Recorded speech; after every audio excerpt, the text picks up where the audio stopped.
Setelah kemudian bersyukur sudah berhijrah, karena setiap kita teh bodoh. Ada di Quran surat Wadduha itu dhalam fahada. Setiap orang itu sesat awalnya.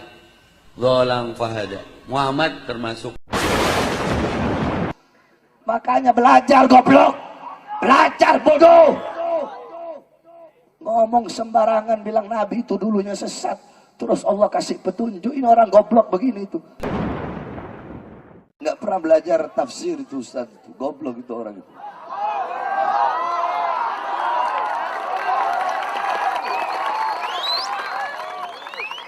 Itu orang tidak punya akhlak dan tidak punya adab kepada Rasulullah SAW.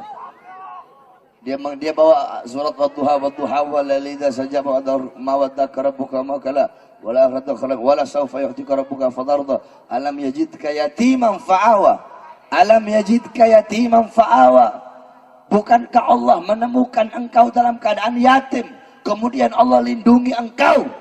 Dalam tafsir Baghawi, yaitu tafsir Ma'alimut Tanzil karangan Imam Baghawi, dijelaskan di situ bahwasanya itu ayat alam yajidka yatiman fa'awa. Nabi Muhammad SAW, beliau ayah beliau meninggal ketika beliau berada dalam kandungan ibunya, makanya disebutkan beliau anak yatim. Makanya Nabi abal yatama wal masakin. Nabi itu bapaknya anak yatim, bapaknya orang miskin. Kenapa? Karena Nabi sendiri pun yatim. Di umur 6 tahun beliau ditinggal oleh ibunda beliau, yaitu Sayyidatuna Aminah, sehingga beliau diasuh oleh kakeknya Abdul Muthalib dan dirawat oleh Ummu Aiman. Abdul Muthalib meninggal, beliau dirawat oleh pamannya, yaitu Abu Talib. Bahkan pamannya Abu Talib, kakek beliau Abdul Muthalib, menyayangi beliau melebihi kesayangannya, melebihi sayang dan cinta kepada anak-anaknya yang lain. Alam yajidka yatiman fa'awa. Fa'awa di sini Allah lindungi beliau, Allah memberikan anugerah kepada beliau. Kepada siapa? Bukan kepada Nabi Muhammadnya, kata Imam Baghawi, kepada Abu Talib yang ketika itu menjaga beliau. Abu Talib orang susah. Abu Talib orang susah, orang miskin, tidak punya apa-apa. Tapi ketika beliau merawat Nabi Muhammad, Allah berikan rizki yang banyak kepada beliau. Itu yang pertama. Alam yajidka yatiman fa'awa. Terus ayat selanjutnya, wa wajadaka dhalam fahada. Ini yang dia bawa. Wa wajadaka dhalam fahada. Dan bukankah kami menemukan engkau dalam keadaan tersesat, kemudian kami berikan petunjuk? Terus dia nggak baca tafsirnya, dia nggak baca asbabun nuzulnya. Maksudnya dhol, tersesat di sini bukan berarti Nabi itu sesat, bukan berarti Nabi itu tidak tahu apa-apa. Imam Baghawi bilang yang dimaksudkan tersesat di sini, Nabi Muhammad di masa kecilnya beliau pernah tersesat di lereng-lereng Makkah. Akhirnya di waktu itu tengah malam gelap, Nabi Muhammad tersesat di lorong-lorong Makkah. Allah berikan beliau petunjuk sehingga beliau bisa sampai kepada tempat yang beliau tuju.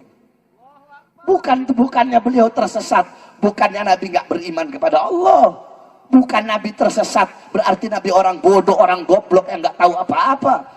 Kemudian Imam Baghawi berkata, maksudnya fadhallah tersesat di sini Nabi Muhammad ketika beliau di umur 8 tahun, beliau menaiki an-naqatu. An-naqatu yakni onta betina. Beliau naik onta betina bersama paman beliau Abu Talib. Itu beliau ingin pergi ke Syam. Nah, di tengah perjalanan waktu itu gelap. Kemudian beliau dan pamannya tersesat. Siapa yang menyesatkan? Iblis. Iblis sesatkan Nabi. Akhirnya Allah perintahkan Jibril untuk meniup iblis itu, sehingga iblis tertiup jauh sampai ke Basrah.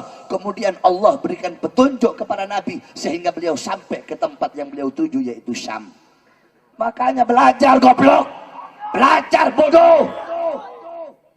Ngomong sembarangan bilang Nabi itu dulunya sesat, terus Allah kasih petunjuk. Ini orang goblok begini itu. Maka kalau ada yang muludan, ini memperingati apa ini? Memperingati kesesatan Muhammad. Terus dia bilang, oh berarti kalau ngerayain Maulid, Nabi kan baru lahir.